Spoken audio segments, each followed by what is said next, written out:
Halo, Assalamualaikum warahmatullahi wabarakatuh. Perkenalkan, nama saya Ella Awalia Sejanti, Prodi Sistem Informasi kelas D, NIM 202053199, mata kuliah pemrograman Sistem Berbasis Objek, Fakultas Teknik Universitas Muria Kudus. Baik, di sini saya akan menjelaskan paparan sistem informasi dari penjualan toko Ella Bakery. Oke, di samping saya ini sudah ada diagram bisnis use case toko Ella Bakery dengan sistem manual. Nah, di sini saya akan menjelaskan terlebih dahulu DBU-nya dengan sistem manual. Di sini ada gambar orang, ini adalah aktor. Di sini saya membuat use case-nya ada 3 aktor. Yang pertama ada staff, customer, dan owner-nya. Nah, di sini seperti bentuk oval ini adalah use case-nya atau kegiatannya. Nah, sedangkan garis lurus ini yang tidak ada titiknya, ini adalah sambungan atau penghubung ya antara use case dengan kegiatannya. Sedangkan ini adalah generalisasi, yaitu menunjukkan spesialis aktor untuk dapat berpartisipasi dengan use case-nya. Sedangkan di sini ada include, yaitu menunjukkan bahwa suatu use case seluruhnya merupakan fungsionalitas dari use case lainnya. Jadi antara hubungan kalau include itu harus ada 1 dan 2 gitu. Kalau extend, seharusnya ada extend, tapi di diagram saya tidak ada. Jadi saya jelaskan sedikit. Extend itu adalah menunjukkan bahwa suatu use case merupakan tambahan fungsional dari use case lainnya jika suatu kondisi terpenuhi. Jadi yang tidak ada kaitannya, kurang lebih seperti itu. Selanjutnya saya akan menjelaskan kegiatan pada DBU toko Ella Bakery dengan sistem manual. Nah, di sini yang pertama, staff kasir atau kasirnya akan memberikan pre-slice kepada calon customer untuk membeli produk dan menentukan produk. Setelah itu, customer akan menuju kasir untuk melakukan pembayaran. Sebelum melakukan pembayaran, staf kasir akan melakukan stok produk, apakah habis atau masih ada. Nah, jika produk masih ada dan ready, maka staf kasir akan membuat nota dan memberikan orderan yang dipesan pada customer. Dan staf kasir akan mencatat rekap penjualan selama 1 hari dan rekap bahan baku. Setelah itu, staf kasir akan membuat laporan arsip. Selanjutnya, pada aktor owner hanya 3 kegiatan, yaitu memeriksa rekap yang diberikan pada staf kasir dan menerima laporan serta menerima arsip nota penjualan pada setiap harinya. Selanjutnya, saya sudah membuat diagram bisnis use case dengan sistem online dan dengan tema yang sama. Saya membuat perancangan sistem online ini untuk penjualan seperti stand electronic payment point pada toko Ella Bakery agar lebih efisien waktu dan tentunya dengan keamanan yang ketat serta pemudahan perekapan penjualan pada toko. Nah, di sini saya sudah membuat DBU online-nya. Aktornya tetap sama, ada 3 aktor. Yang pertama staff, customer, dan owner-nya. Nah, di sini customer akan memilih produk dan memesan produk. Setelah itu akan mengambil struk pembayaran. Lanjut ke staffnya akan menerima struk pembelian dari customer-nya dan melakukan pembayaran antara staff kasir dan customer-nya. Setelah itu pembayaran lunas dan staff kasir akan memberikan struk lunas dan customer pun menerima struk lunas dan menerima pesanan yang dipesan.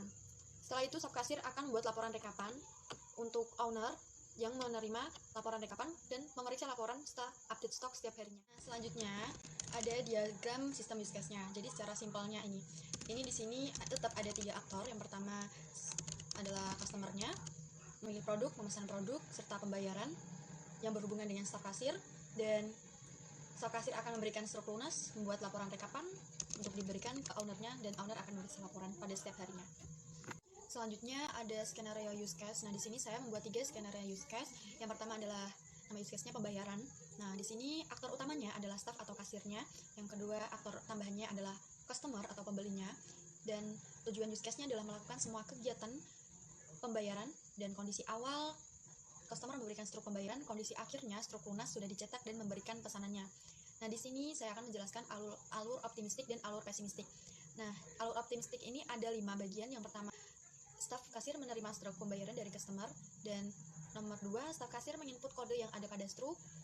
Yang ketiga, staf kasir menerima uang pembelian. Keempat, staf kasir akan memberikan struk lunas, dan yang terakhir, staf kasir memberikan barang yang dibeli.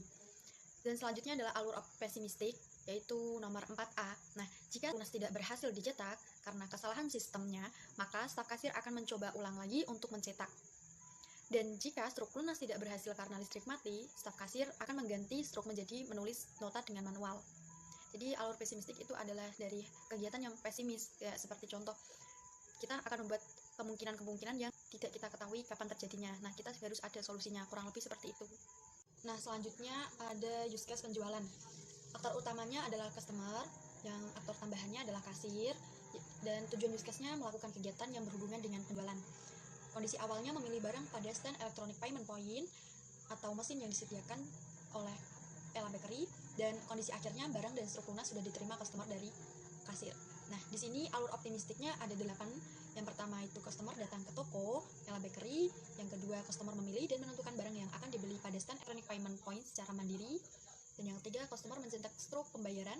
Dan keempat, customer membawa dan memberikan struk pembayaran ke kasir. Selanjutnya nomor 5, staf kasir akan menginput kode struk dan meminta customer untuk membayar dengan sesuai total harga barang yang dibeli. Yang keenam, customer menyerahkan total uang yang akan dibayar pada kasir. Dan yang ketujuh, staf kasir menerima jumlah uang yang dibayar customer.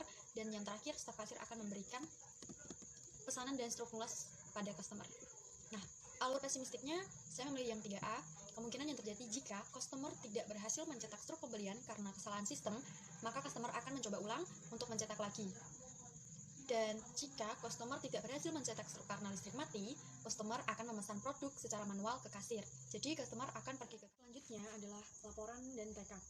Nah, aktor utamanya adalah staf kasir atau tambahannya owner, dan tujuan dari use case ini adalah melakukan semua kegiatan yang berhubungan dengan laporan penjualan dan rekap penjualan. Nah, kondisi awalnya adalah mengecek laporan penjualan dan merekap. Kondisi akhirnya memberikan laporan dan rekap pada owner.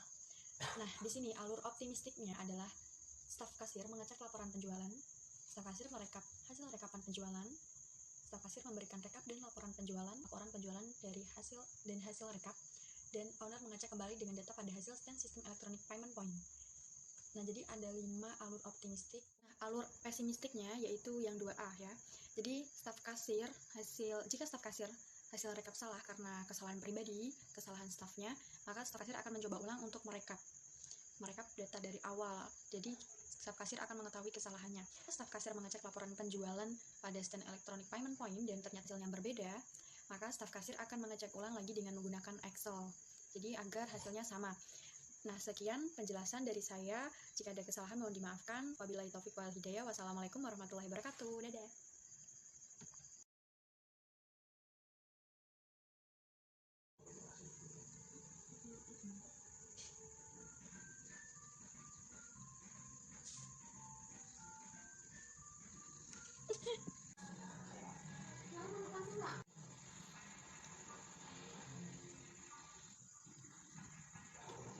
Menerima orderan itu.